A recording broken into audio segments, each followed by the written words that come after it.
পোলাও রান্না করার সময় ছোট ছোট ভুলের কারণে কারো রান্না করা পোলাও একটু লালচে বর্ণের হয়, আবার কারো কারো ক্ষেত্রে আঠালো হয়ে দলা পেকে যায়।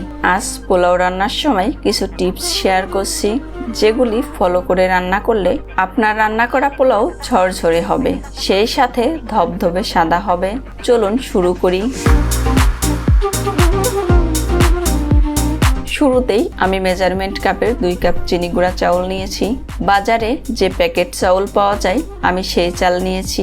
ভালোভাবে ধুয়ে নিতে হবে, এই সাদা জলের কারণে পোলাও ঝরঝরে হয় না। আমি ভালোভাবে ধুয়ে নিয়েছি। পোলাওতে গাজর দিলে স্বাদ একটু বেশি হয়, এর জন্য আমি গাজর কেটে নিচ্ছি। পেঁয়াজ বেরেস্তা করার জন্য কুচি কুচি করে পেঁয়াজ কেটে নিতে হবে।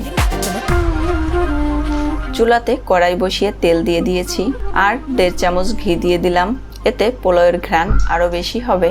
এখন কেটে রাখা পেঁয়াজ দিয়ে দিলাম।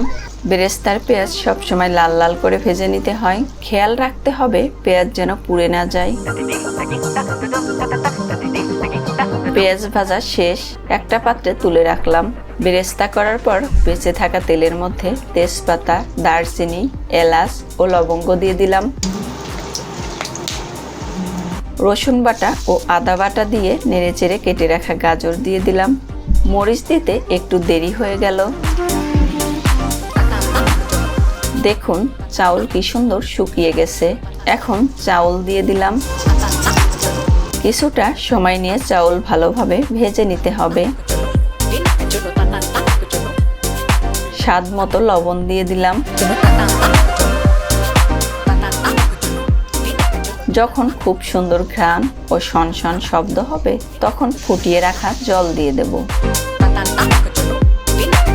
যে পরিমাণ চাল নেবেন ঠিক তার দ্বিগুণ পরিমাণ জল নেবেন। এই যে দেখুন বলক তোলা শুরু হয়ে গেছে। মাঝারি আঁচে 5 থেকে 7 মিনিট রান্না করে 1 চামচ চিনি দিয়ে ঢাকা দিয়ে চাল সিদ্ধ না হওয়া পর্যন্ত একদম কম আঁচে রান্না করেছি। এর মাঝে ঢাকনা তুলে খুব আলতো করে একবার নাড়াচাড়া করেছি।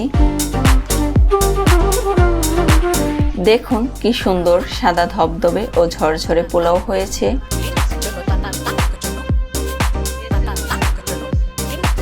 ঘ্রাণটা দোকানের পোলাওয়ের মতো।